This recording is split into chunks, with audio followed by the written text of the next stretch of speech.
me. Oh God. Oh my God. Oh my God. Oh my God.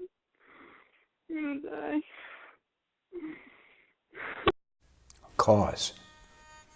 What caused this gigantic disaster? This end of a life as we know it? Oh, it's over. We just can't fucking accept that. We had good health care. We got our shots. We stayed inside. I'll tell you what's out there. Chaos and extinction. Anyone with half a fucking clue knew that something like this was gonna happen. Wasn't this? It would have been terrorism or global warming. Doesn't really matter what. The world does not end. The human race does not become extinct. We are too entrenched. Now, we may not have expected it or been prepared for something this devastating, but 75% of the population being wiped out does not represent extinction. We have a plan, and we're going to come out on top of this.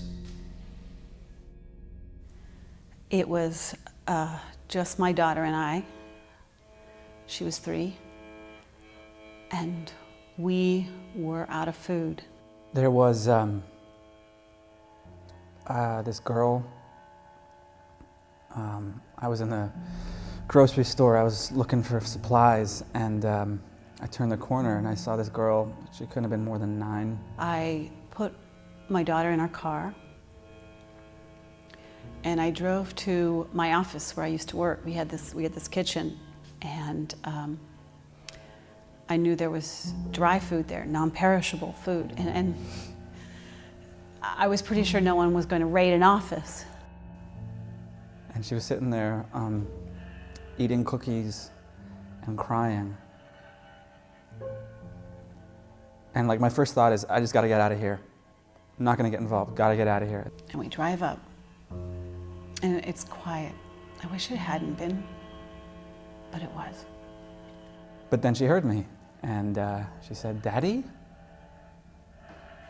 And I leave my daughter in the car because it's too dangerous to bring her inside with me. So, Then I tried to calm her down. I was like, where's your dad? Is he somewhere in the store? And she said that her dad had told her to come to the store, get some bandages. He just left her. He fucking left his daughter. So I go to the kitchen and there's lots of food. There's lots of food. It hasn't been raided. And I pile up all the food. And then I hear this banging. She had a bite on her arm. And she's just sitting there crying and looking up at me and asking, am I gonna be okay? And I run to the exit and I see this man, a survivor, and he has got a rock and he is hitting the driver's side window. He is trying to get in, and I scream. I said, everything's gonna be fine. I saw your dad out front. I think he's getting gas. He'll be back anytime soon. And all this noise, it drew the infected out. They hear the noise and they come, and I drop the food and I run to this man. And he bashes the window, and now he is trying to unlock the car, and I grab him from behind and I put my hands around his neck and I squeeze, and I sink my fingernails into his neck so tight, so deep, until I feel something pop.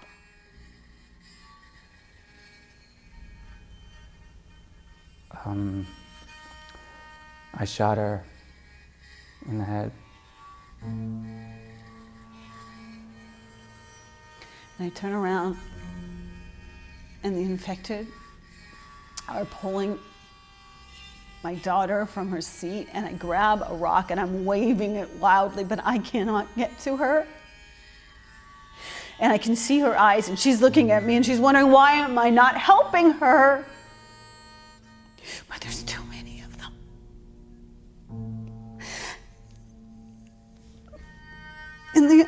infected.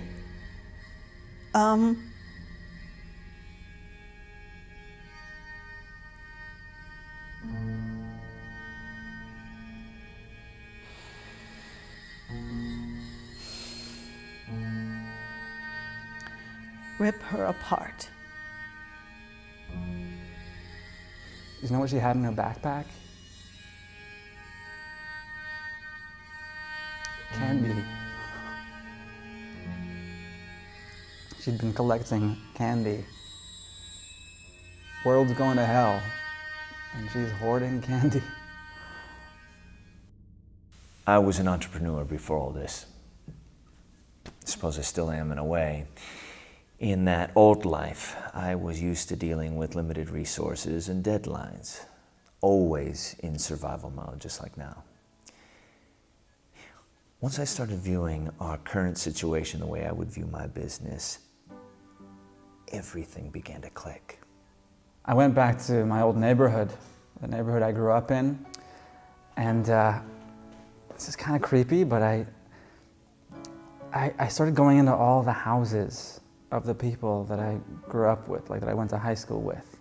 We're outnumbered 9-1, so it's simple math, really. Every survivor needs to kill 9 of them. We figure the best way to do this is with the bombing strategy. And I went to one house, I went to Laurie Schneider's house, who I was pretty much in love with throughout high school. And I walked in and it was as I remember it. So I guess they hadn't moved at all. I mean, before this all happened, and like everything was the same, you know, same furniture, same carpet. And I'm walking around and then I see it. An infected individual that delivers an explosive has an average kill rate of 27. 27. On the wall, there's this picture from my 1993 prom. Me and Laurie Schneider, smiling at the camera. And what's even more important is what it does to morale. When an individual becomes infected and is euthanized, morale drops, rates of infection go up. When an infected individual successfully delivers an explosive, morale skyrockets, the individual becomes a hero, and rates of infection actually go down. And I just stood there staring at it, and I felt good, you know? Like for the first time in ages, I felt happy, just standing there looking at this picture.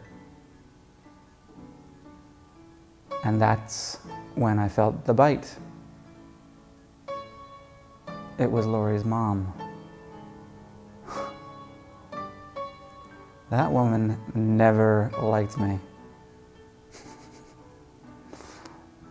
It can take a period of time for an individual who's been bit to turn. Several days, even a week. During this period of time, they get very sick. Communication starts to fade. We console them. Once they've accepted their situation, we train them on how they can take out the highest number of targets.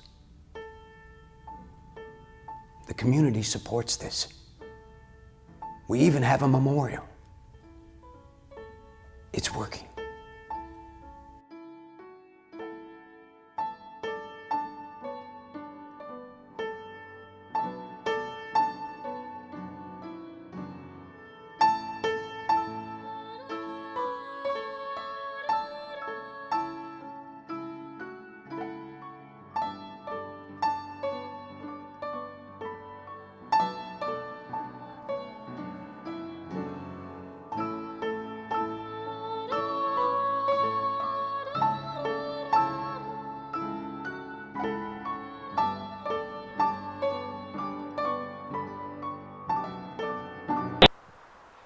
So I guess this is it.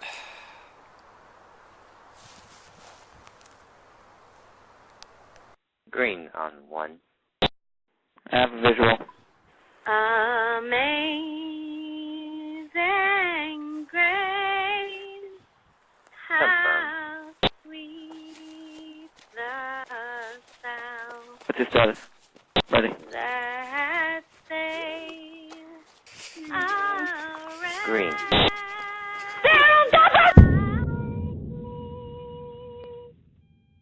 I was lost, but now I'm found. Was blind, They're coming. but